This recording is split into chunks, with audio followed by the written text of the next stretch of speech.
السلام علیکم ناظرین، میرا نام عروج فاطمہ ہے۔ میں بچپن ہی سے پڑھنے لکھنے کا بے حد شوق رکھتی تھی اور لڑکوں سے کوسوں دور رہا کرتی تھی۔ میرے والدین، میں اور میرا ایک بھائی ایک گاؤں میں رہا کرتے تھے۔ ہم سب آپس میں اتفاق سے رہتے، ہم ایک دوسرے سے بے حد پیار کرتے تھے۔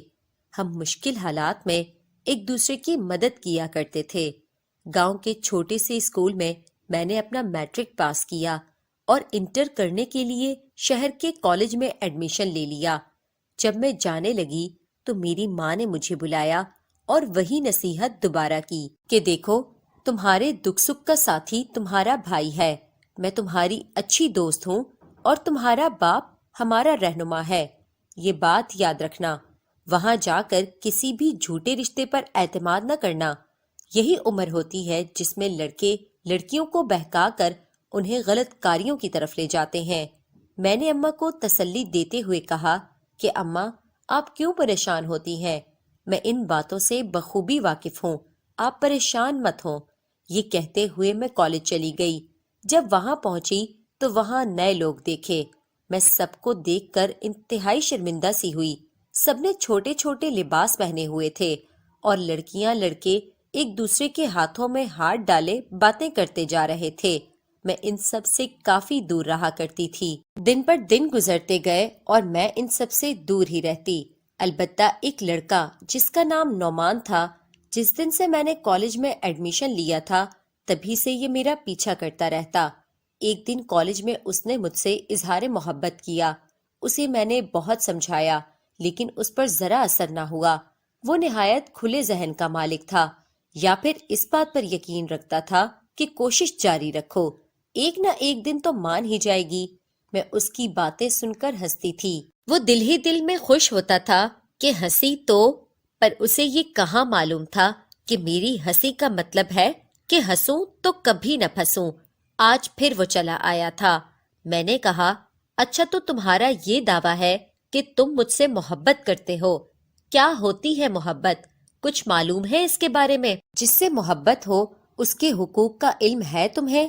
یہ فرائض سر انجام دینے کے قابل ہو تم؟ اس کے چہرے پر حیرانگیوں کے سائے لہرانے لگے۔ اسے ان گہری باتوں کا علم ہی کہاں تھا۔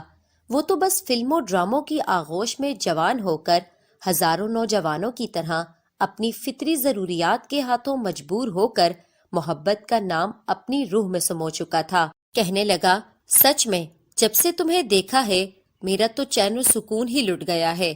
ہر جگہ تم دکھائی دیتی ہو۔ میں سچی محبت کرتا ہوں، پلیز مان جاؤ نا۔ میں نے بے نیازی سے پوچھا کہ کیا مان جاؤں؟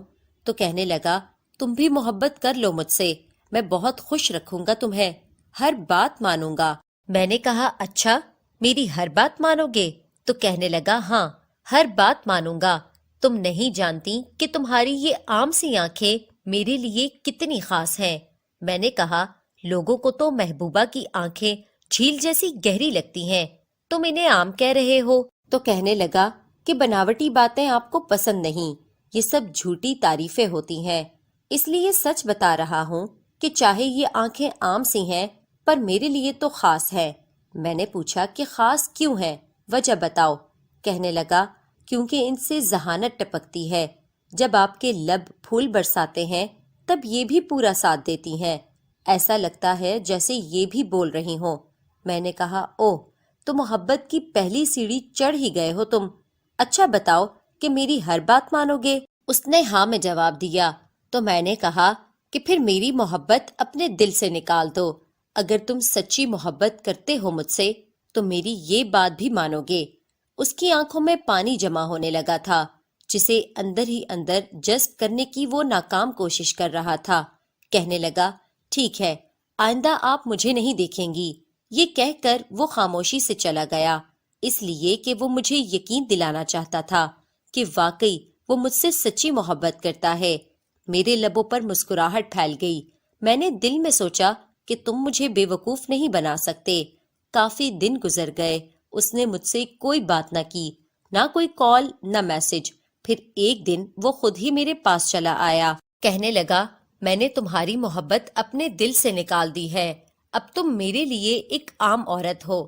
لفظ عورت سن کر میں کھلکھلا کر ہنس پڑی۔ میں نے کہا پتہ ہے میری محبت تمہارے دل سے کیوں نکلی ہے؟ کیونکہ یہ محبت کبھی تھی ہی نہیں۔ محبت کبھی دل سے نہیں نکلتی بشرطے کہ سچی ہو۔ محبوب کے ساتھ حقیقی پل تو دور کی بات، کبھی خیالوں میں اس کا ہاتھ تک پکڑنا نصیب نہ ہو اور نہ ہی وہ شدتوں کو جانتا ہو، پھر بھی دل سے محبت نہیں نکلتی۔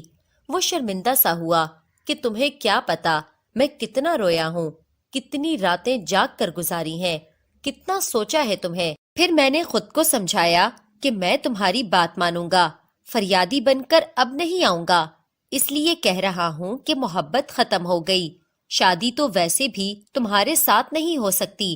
میری رگے مزاح پھڑک اٹھی اور کہا کہ کیوں، مجھے خارش ہے؟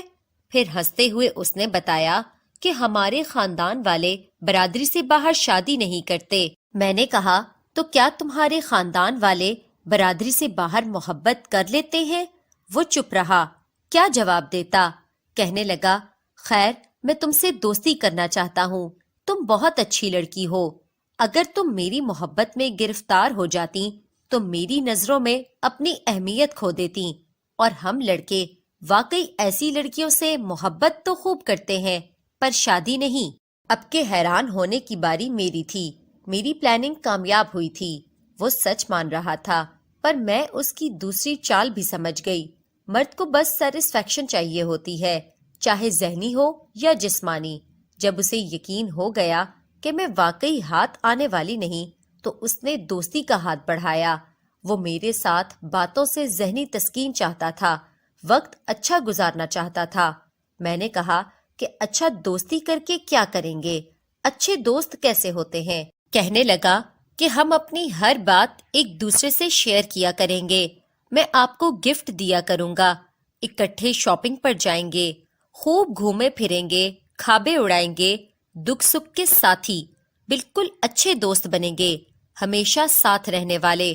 محبت کی جگہ اب دوستی کا لفظ آ گیا تھا، مگر ترجیحات، مقاصد اور معاملات وہی تھے۔ میں نے کہا کہ ایک لڑکا لڑکی کبھی دوست نہیں ہو سکتے، ہاں کلاس فیلو ہو سکتے ہیں، جب اسٹڈی ختم ہوئی تو رابطہ ختم، لیکن دوستی تو وہ ہوتی ہے جو مستقل رہے۔ کہنے لگا محبت تم نہیں کرتی، دوستی پر تمہیں اعتراض ہے، اچھا منہ بولی بہن بن جاؤ۔ میں اتنی اچھی لڑکی کھونا نہیں چاہتا، میں اتنی اچھی لڑکی گنوانا نہیں چاہتا۔ میں نے دل میں سوچا کہ یہ اس کا آخری حربہ ہے۔ محبت اور دوستی میں دال نہیں گلی تو منہ بولی بہن؟ میں نے پوچھا کہ اچھا بھائی بہن بن کر کیا ہوگا؟ کہنے لگا کہ ہم دونوں ساتھ وقت گزارا کریں گے، اپنی ہر بات بتایا کریں گے، صبح صبح اکٹھے سیر کو جایا کریں گے، جاگنگ کریں گے، ٹینس کھیلیں گے، بہت خوش رہیں گے دونوں۔ یہ زندگی جو تم گزار رہی ہو بورنگ نہیں لگتی تمہیں؟ تھوڑا سا بدلو خود کو، دیکھنا کتنی خوشیاں ملتی ہیں۔ سچی بھائی بہن والا رشتہ ہوگا، کوئی نقصان نہیں۔ میں نے کہا تاکہ تم بہن لفظ کا سہارا لے کر مجھ سے اپنی ذہنی تسکین حاصل کرتے رہو، نظروں سے ہی میرے چہرے کو چھوتے رہو، ٹینس کھیلتے ہوئے میرے بدن کے اتار چڑھاؤ کو للچائی نگاہوں سے دیکھتے رہو، تمہارا وقت رنگین ہو جائے گا۔ میں خاموش نظروں سے کہہ رہی تھی اور وہ کن اکھیوں سے دیکھتا ہوا جواب کا منتظر تھا۔ میں نے کہا سوری، میری خوشیاں، کھابے، سیر، جاگنگ، زندگی کے رنگ، ٹویسٹ، کہکہے، دکھ سکھ کسی غیر مرد کے محتاج نہیں۔ میں اپنے پاپا کے ساتھ سیر کو جاتی ہوں، باپ کی شفقت بھری گفتگو بہت لطف دیتی ہے۔ میری ماں میری سب سے اچھی دوست ہے، میری دکھ سکھ کی ساتھی ہے، میری سکھیاں کھابے اڑانے میں لاجواب ہے، ان کے ساتھ میرا وقت بہت اچھا گزرتا ہے، میرے ٹیچرز میرے رہنما ہیں۔ اپنے بھائی کے ساتھ میں گھنٹوں باتیں کرتی ہوں، معصوم شرارتیں، 2 منٹ میں ناراض، 2 منٹ میں راضی، ایک دوسرے کے بنا ذرا وقت نہیں گزرتا۔ اس کے پیچھے بائک پر بیٹھے ہوئے میں آزاد فیل کرتی ہوں، اس کے ساتھ شاپنگ کا جواب نہیں، میں بہت خوش ہوں۔ ایک نیا رشتہ بنا کر میں ان سب رشتوں کی مٹھاس نہیں کھونا چاہتی۔ پتہ نہیں لڑکیوں کی حسین زندگی غیر مردوں سے ہی کیوں جڑی ہوتی ہے۔ خوبصورت خوابوں کے چکر میں عمر بھر کے لیے آنکھیں زخمی کروا لیتی ہیں۔ اتنا کہہ کر میں چلی آئی۔ اس کا ریئیکشن کیسا تھا میں نے دیکھا نہیں، لیکن اسے ایک سبق ضرور مل گیا تھا۔ میں نے گھر آ کر سجدہ شکر ادا کیا اور آنکھ اشکبار ہو گئی۔ میرے اللہ، تو مجھے ایسے ہی ثابت قدم رکھنا۔ اس عہد کی پیداوار ہو کر بھی میرے قدم ذرا نہ ڈگمگائیں۔ میری آپ سب سے التماس ہے کہ اگر آپ کو کوئی بھی یوز کرنے کی غرض سے محبت کے دعوے کرتا ہے تو ان سے دور رہیے، کیونکہ جو اپنے ماں باپ کا نہیں ہو سکتا وہ آپ لوگوں کا کیسے ہو سکتا ہے۔ ایسے لڑکے ہر دن باہر گھومتے پھرتے نظر آتے ہیں، اور جب کبھی کوئی لڑکی انہیں پسند آ جائے تو اس کا پیچھا کرنے لگتے ہیں۔ میری اللہ سے دعا ہے کہ ہر لڑکی کو ان شیطانوں کے شر سے محفوظ رکھے، آمین۔